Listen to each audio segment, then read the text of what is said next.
Hello guys! Welcome again to my channel! So for today's video guys ay mag-tutorial na naman tayo. Ayan, mag-tutorial na naman tayo guys. Kasi wala tayong pang-content. Ayan, alam nyo naman, YouTube kailangan din nating mag-update. Ayan, upload din tayo pag may time. Ayan, para mapansin tayo kay YouTube. So ngayon guys, ang i-tutorial ko sa inyo guys ay about sa kung paano natin i-on off ang notification natin sa Messenger. Alam nyo naman guys, parang walang magdisturbo dito sa cellphone natin. Walang mag-pop up dito sa cellphone natin. Ayan. So, ang gagawin natin guys ay punta tayo sa Messenger. Ayan. Tapos, pindutin natin tong 3 bars sa taas. Tapos, settings. Pindutin natin ulit settings. Settings lang tayo lagi guys.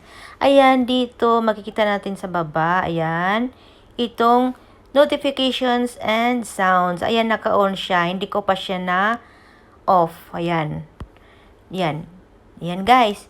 Tapos, pindutin natin tong do not disturb. Ayan, alam nyo naman, guys. Do not disturb. Ayan, pindutin lang natin yan. I-on lang natin yan, guys. Kung gusto nyo yang i-off. On, off, ano ba yun? Pindutin lang natin to pala guys. Iyon, naduling na tuloy ako. Ayan guys, meron tayong mga options dito. Ayan, mute notifications for all conversations. Ayan, kung gusto nyong i-mute within 15 minutes, 1 hour, 8 hours, 24 hours, 8 a.m. or etc. Hanggang 8 a.m. lang pala yan.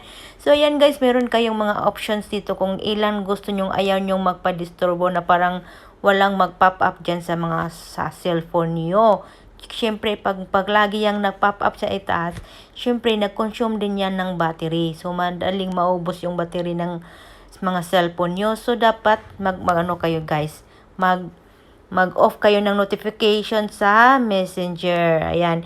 Dito guys, lagi akong ginagamit ko to talaga palagi kasi syempre pag open mo pa lang sa cellphone mo ay nalubat ka na pala kasi laging nagpa-pop up lalo na sa akin kasi meron akong maraming mga GC. Alam nyo naman guys, pag isa tayong YouTuber, ayan, asa lang tayo sa YouTube, sa sa GC. So alam na mga small YouTuber guys, alam nila yung mga mga gawain namin. So ganun lang guys. Okay, i-try na nga natin. Ayan, pindutin lang natin yan. Okay. Tapos, i-on natin yan. Tapos, like for example, 24 hours. Ayan, kung gusto niyo yung pinakamahaba, pindutin lang natin yan 24 hours. So, ayan, back na tayo. Ayan, naka-mute na siya guys. Muted na siya. So, wala nang mag-pop up dyan. Wala nang mag-disturbo. So, ayan guys, thank you for watching guys. Ayan, see you again. Bye-bye.